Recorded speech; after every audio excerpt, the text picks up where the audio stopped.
მოგესალმებით, გეთანხმებით, რომ სასიამოვნო იყო ჩვენ მართლაც სხვა თემებთან მიმართებაში გვესაუბრა, თუნდაც იმ წარმატებულ ბიზნესმენზე, როდესაც სიცოცხლეში ის თავისი საქმიანობით საზოგადოებისათვის და ყველასთვის საინტერესო პიროვნება იყო, როგორც პიროვნება და როგორც გონიერი და ბიზნესმენი კაცი, რომელსაც ფესო ხარჯიანი ჰქვია.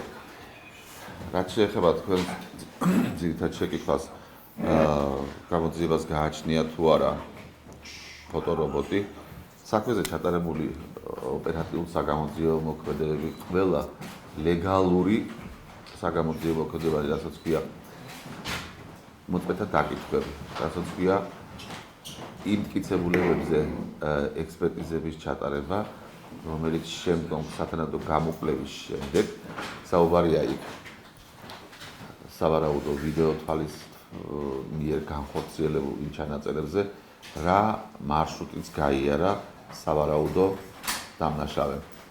გარდა ამისა, ყველა ის მტკიცებულებანი, რომელიც შემთხვევის ადგილიდან იქნა ამოღებული და ის მოწმეთა ჩვენებები, რომელთაც სავარაუდოდ შეეძლოთ დაეფიქსირებინათ, ასე ვთქვათ, დამნაშავე, ყველას აი ამ მტკიცებულების სათანადო განხილვა და შემოწმება და შესწავლა, გამოწვეული შესწავლა იძლევა საფუძველს იმისას, რომ ნამდვილად ეს ის პიროვნება იდენტიფიკაციის თვალსაზრისით, რომელიც შეიძლებოდა ყოფილიყო ან არის ბესარიონ ხარჯიანის კვლელი. ამდენად ეს მონაცემები ჩამონათვალიც კი ნათელყოფს იმას, რომ სერიოზულად სამუშაოა ამასთან დაკავშირებით. შემდგომ ოპერატიულად საჭიროა განისაზღვროს პიროვნება თვითონ ვინ არის ეს და შეესაბამება თუ არა სავარაუდოდ კარტოტეკაში არსებულ იმ კატეგორიას ადამიანებსაც, რომელთაც ხელ ეწიფებოდათ ამ დანაშაულის ჩადენა. შემდგომ როცა დადგინდება მე ვინ არის ის პირთაწრე, საიდანაც მოდის ეს პიროვნება, ვინ არის მისი მშობელი, თუ კი ასეთი მას ყავს, ან მყავდა რა თქმა უნდა, იმიტომ რომ ის ეციდან არ მოვლენილა და ამის შემდეგ უკვე იწყებენ იმ აქტიურ მუშაობას, რომელსაც ქვია სვერბთან ჭარბი სვერბს ვიძახი მე, გამოძიებისთვის ახლა ის არის პიროვნება, რომელიც უნდა იქნეს იზოლირებული, ფედერალობაში ვიყავს თავისუფლების აღკვეთა და არა სხვა ღონისძიება, რომელთაც ის უნდა წარდგეს მართლმსაჯულების წინაშე. ბატონო ახალშენო, ჩვენი ინფორმაციით იმ ადამიანების გარდა, რომლებიც ჩანან ეკრანებზე და რომლებიც ცნობილი სახეები არიან და დაიკითხნენ, ამას გარდა ძალიან ბევრი ადამიანია, ვინც ეს კვლევი დაინახა. და ისინი თავიანთი სურვილით მიდიან პროკურატურაში, ხდება უღწერენ ამ ადამიანს, ეს პროცესი რომ მოვკრათ. მიმდინარეობს, რა თქმა უნდა, ესეთი პროცედურა, რომელსაც მოწმეთა ნებაყოფლობით მომბრძანება ჰქვია. მე ვადასტურებ იმ ფაქტს, რომ ჩემთანაც უამრავი ზარი შემოდის, იქ ადგილობრივი მაცხოვრებლები იქნებიან თუ ქალაქში, სავარაუდოდ სადაც მოძრაობდა ის სატრანსპორტო საშუალება, რომელზეც სავარაუდოდ შეიძლება მჯდარიყო ეს, ვინაიდან ეგრეთ წოდებული ნივთკიცება. მტკიცებულება იმისა, რომ ბესარიონ ხარჯიანზე განხორციელებელი კვლელობის ასე ვთქვათ სუბიექტი იჯდა ეგრეთ წოდებულ მოტოციკლზე და მას შლემი ეხურა ჩაფხუტი მაქვს კვლელობაში, ადასტურებს იმას, რომ კონკრეტულ ვიღაცა კონკრეტული პიროვნება არსებობს. არ იყო აქ ის სხვა სუბიექტი, ავტომანქანა იქნებოდა თუ სხვა სატრანსპორტო საშუალება, სადაც მრავლად შეიძლებოდა დაარიყო ვინმე ამა თუ იმ სატრანსპორტო საშუალებაზე და აქედან გამომდინარე ყველაფერი ის, რაც მოწმეების თვალთახედვის არეში მოხდა, ესეთი ზარები ხორციელდება. დიდი მადლობა ასეთ ადამიანებს და თქვენ წარმოიდგინეთ მე ასეთი რაღაც მინდა ვთქვა. თუ კი ეს ინფორმაცია აღწევს და მე ვფიქრობ, რომ აღწევს იმ პიროვნებას, რომელმაც ეს დანაშაული ჩაიდინა, მე ვურჩევდი მას მისი შემდგომი პროცესუალური მდგომარეობის შემსუბუქების მიზნით. აბსოლუტურად დღეს არის ფაქტიურად მეხუთე დღე. მას შემდეგ რაც ის შემდგომ მოხდა. ძალიან ძნელია ამ სტრესს უძლებდეს დანაშაულის ჩამდენი პირი. ის თუ ადამიანია. ამდენად მას მის ახლობლებს კიდევ ერთხელ მეორე გულშემატკივრებს, არა, ოჯახის წევრებზე მაქვს საუბარი, გულშემატკივარი შეიძლება დამკვეთიც იყოს და აქედან გამომდინარე რჩევა იქნება გამოცხადდეს ის ნებაყოფლობით და დაასრულოს მისი ტანჯვაც და უფრო უსაფრთხოდ ჩაბარდეს, ასე ვთქვათ, სამართალდამცავებს, ვიდრე მის მიმართ შეიძლება გატარებულმა სხვადასხვა ღონისძიებებმა არ გამოიწვიოს გართულებები. ბატონ მალხას, ეს ადამიანი, ანუ მკვლელი, გარდა მეუღლისა და მეზობლისა, ხომ დაგვიდასტუროთ ან არ დაგვიდასტუროთ, ნახა ძალიან ბევრმა ადამიანმა. არის თუ არა ეს ასე? ორზე მეტი უკვე ბევრია, აი ძალიან ბევრი მე გამოჩნდება ალბათ კიდევ, როდესაც ის წარდგება, ასე ვთქვათ, მართლმსაჯულების წინაშე, ან საგამოძიებო ორგანოში, მერე ალბათ უფრო მოიმატებს ის ასე ვთქვათ, მოწმეთა ბაზა და მე შეიძლება გახდეს ის ძალიან ბევრი, როცა ეთქვა, მე ეს კაცი მინახავს, მე მას ვიცნობ ბავშვობიდან, მე მას ვიცნობ ყმაწვილ კაცობიდან, სტუდენტობიდან, თუ საერთოდ განათლება აქვს მიღებული, თანაცხოვრებიდან და მე იმიტომ ვთქვი, ასე ვთქვათ, განმარტებაში, რომ კარგად დააკვირდეს თითეული მოქალაქე. ჩვენს ქალაქში მცხოვრები იქნება ეს თუ ზოგადად ამ ქვეყანაში მცხოვრები. ვინ არის დღეს ყველაზე მეტად კარგ ჩაგედილი? ვინ მოსცილდა მათი თვალთახედვის? არის, როდესაც აქტიურად მოძრაობდა თუნდაც ესეთი პირი და არ ჩანს. მე რეიტყვიან მეზობლები ხოლმე, ან მეგობრები ამბობენ ხოლმე, გვიკვირდა, მაგრამ ის ამ დღეებში ბოლო ხანებში კარგ ჩაგედილი გახდა. შეიძლება მას ჩვენს გვერდით ძინავს.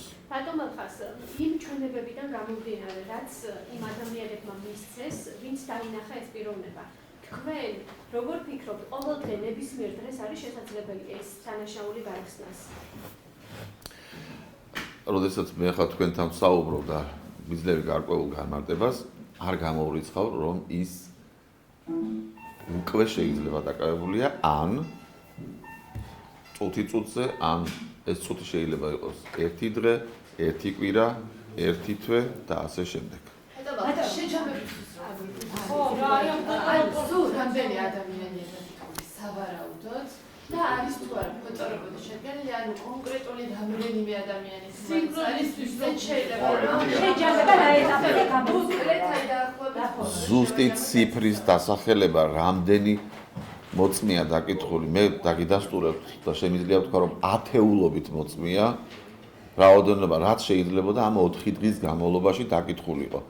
მე განმარტების დროს აღვნიშნე, რომ ადამიანები, რომლებიც ჩვენებას იძლევიან, ამის მიხედვით ხდება იმ კონკრეტიკის ერთ ადგილზე გადატანა, რასაც უკვე ფოტორობოტი ქვია, იმიტომ რომ ზოგს თვალი აქვს დანახული, ზოგს ცხვირი, ზოგს წარბები.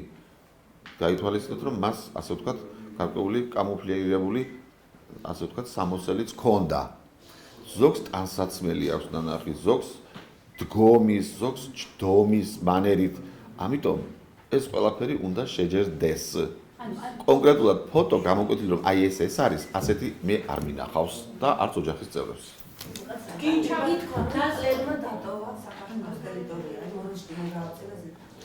არა მაქვს ესეთი ინფორმაცია და არ ამგონია. დასუსტებისთვის რომ თქვათ, ადამიანების დაკითხვის საფუძველზე დგინდება ფოტორობოტი, რომელიც ჯერ არ არის შედგენილი? თუ დგინდება? სავარაუდო დანაშაულის ჩამდენი შეიძლება ყავს და იცის გამოძიება, მაგრამ ნამდვილად არის თუ არა ეს ის, ამისთვის არსებობს თვითმხილველთა, მე გითხარით, რომ ასეთი ადამიანები არსებობენ, ავლილი, ჩამოვლილი გეოგრაფიული მდებარეობა და ასე ვთქვათ, ბარაბდის ქუჩისა, თავისი მიმდებარე ქუჩებით და იქ მაცხოვრებელი კომპაქტურად დასახლებული უბანი გახლავთ, რომლებიც არიან თვითმფრინავი ამ პიროვნების. აქედან გამომდინარე, სწორედ მათი შეჯერების საფუძველზე, ჩვენებების შეჯერების საფუძველზე მივდივართ კონკრეტიკისკენ, რომელსაც პიროვნების იდენტიფიცირება ქვია. ბატონო, ახლა ჩაფხუტის გარდა მას თავზე ეფარა თუ არა სხვა რა? ჩაფხუტის ქვეშ. ჩაფხუტიანი გადაადგილდებოდა. ჩაფხუტი რახან დატოვა აი ეს პროცედურაც თუ აქვს იმეს ნანახი ის გვეტყვის იმას რომ ეხურა თუ არა რამე და მე ალბათ იმ ნივთის ძებნასაც დაიწყებენ თუ კი ასეთი რამ არსებობს. ანუ ჩადავце დნმ აღმოჩნდა რამე კვალი აღმოჩნდა ჩაფხუტი. ეს ექსპერტებს უნდა ვკითხოთ, მე შედეგებს არ ვიცნობ. ჯერჯერობით. შემაინტერესებს თქვენი აზრით ეს ადამიანი იყო დაქირავებული, გველე თქვენი ვარაუდები რა არის თუ ეს შემსრულებელი უბრალოდ ამის საკუთრება თქვენი ეჭვები ვისთან მიდის ჩემი ასე ვთქვათ წინა ცხოვრებიდან გამომდინარე პროფესიონალ ხედველობაში ეჭვი არსებობს 1000 გვარი.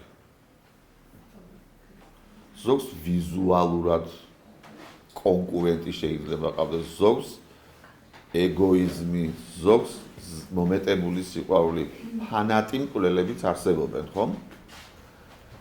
კონკრეტულად ბესოხარძიანის სიკვდილი ვისაც აწყობდა ამ ეჭვებზე და ამ ვერსიებზე გამოძიება მუშაობს და მას ექნება სავარაუდოდ ერთი მიმართულება.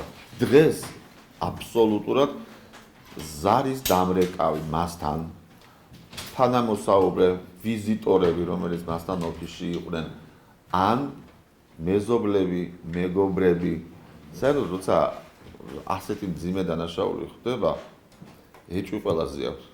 თქვენ წარმოიდგინეთ, უახლოეს მეგობრებთანაც კი, მეგობრებზეც კი. იმ მოწმეების უმრავლესობა, რომელსაც ჩვენ ჟურნალისტები ვესაუბრეთ პროკურატურიდან გამოსვლამდე თუ შესვლამდე, ისინი ამბობენ, რომ ეჭვი აქვთ გიაუდესიანზე.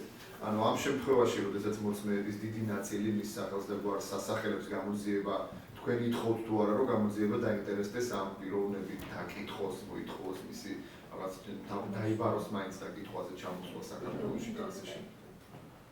გამოძიებას ტაქტიკა აქვს თავისი კონკრეტული დანაშაულის ასე ვთქვათ სიმძიმიდან, სირთულიდან გამომდინარე ვიტყოდი ასე ყველას დაკითხავენ, რახან ხსენდა მისი გვარი, ის აუცილებლად უნდა იქნეს დაკითხული. და მე მას გარდა სხვა გვარებმაც გაიჟღერა და თქვენთან პირადად თქვენ როგორც მისი ადვოკატი იყავით, ამ გვარებს ახსენებდა თუ არა? გარდა უდრესიანისა, სხვა გვარები, აი ჩანყარაშვილი, შიხიაშვილი, ნაცვლიშვილი, ამ გვარები თქვენთან ეს გვარები უხსენებია თუ არა? რომ ხდებოდა მისი ჩვენი პირადი საუბრები, მე მისი ადვოკატი გახლავართ, მე ჩვენებას ვერ მოგცემთ ჩემი ასე ვთქვათ კლიენტის ნებართვის ან მისი უფლებამონაცვლის ნებართვის გარეშე. მე ვერ დავარღვევ ბესოხარძიანთან დადებულ ჩემს სამართლებრივ და მორალურ ხელშეკრულებას. მეკუთვნებოდა ჩანყარაშვილის და ბატონი ბესის ბიზნეს ინტერესები თუნდაც. მე გიპასუხეთ. პროკურატურაში თუ კი დადგენილი არ არის სავარაუდო მკვლელი, რატო გამორიცხავთ, რომ მას არადოებინა საქართველოს ტერიტორია? და საიდან შეიძლება გქონდეთ იმ ადამიანების ინფორმაცია, რომ ამ მკვლელმა დატოვა ეს ჩემი შინაგანი რწმენა. ბატონო პროკურატურაში მისი ბესოხარძიანი ხშირად აცხადებდა, რომ პროკურატურაში იყვნენ გარკვეული ადამიანები, რომლებიც მისი სახელის ძიებას, წინსვლას აფეთქებდნენ, აჩერებდნენ და ამის შესახებ ის თავად საუბრობდა სხვადასხვა დროს.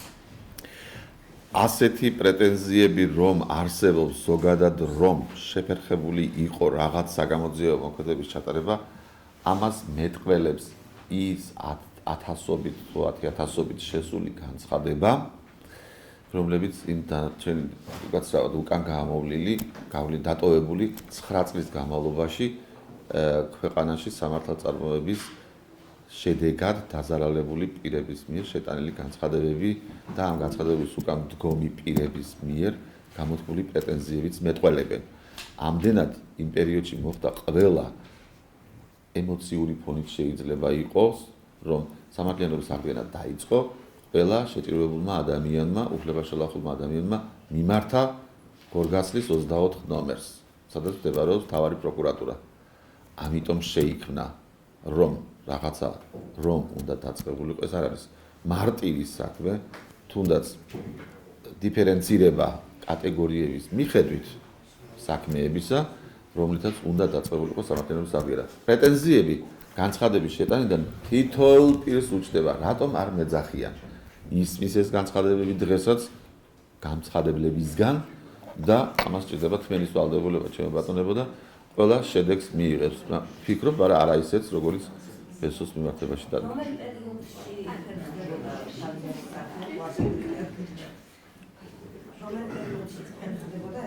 ბესო ხარძიანმა წელიწად ნახევრის უკან შეიტანა განცხადება მის მიმართ განხორციელებული ძალადობის ფაქტებთან დაკავშირებით იმ სხვადასხვა თანამდებობის პირების მიერ, რომელთა მიმართ მიმდინარეობს გამოძიება. ამას რო ჩაივით პროკურატურას ისე უბრალოდ თქო რომ დაინტერესდეთ, იქ შუქები კი არ დარჩათ გამოსართავი, იქ ხედან დამუშავებენ. ანუ თქვენ თუ აქტიურად მუშაობთ პროკურატურაში.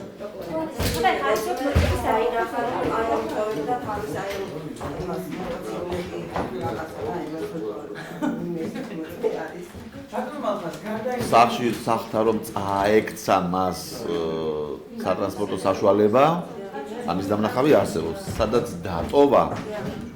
მე ვინაიდან ოჯახის წევრებთან მაქვს კონტაქტი, ამიტომ იქ ყველა მოწვევასთან მე კონტაქტი ნამდვილად ვერ მექნება, იმიტომ რომ თუ კი წინააღმდეგობაში მოვა ჩემი ინტერესების დაცვის შეკრების ყოფ პირთან, მე მისი ადვოკატი ვერასდროს ვერ ვიქნები. საქმეს ჯერ არ იცნო?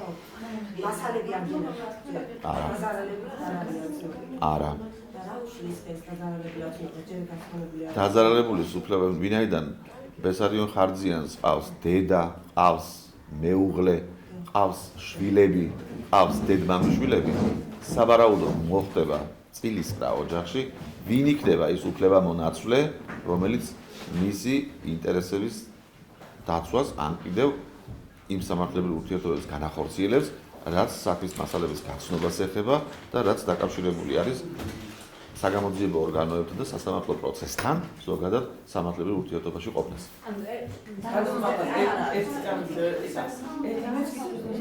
თქვით, ყველას გიპასუხებთ. ბატონო ახას, თქვენ თქვით რომ ვიდეო ჩანაწერები არსებობს, რომელზეც ჩანს რომ გადაადგილება ამ ადამიანის, ხომ არ იკვეთება ნომერი ან მარკა ამ კონკრეტული მოტოციკლის. იდენტიფიცირების საშუალებას თუ იძლევა ამისას, მასალა. მე რამდენადაც მსგავსი კატეგორიის რაღაც საშუალებებზე სახელმწიფო მანიდენტიფიცირებელი ნომრები არ გაიცემა.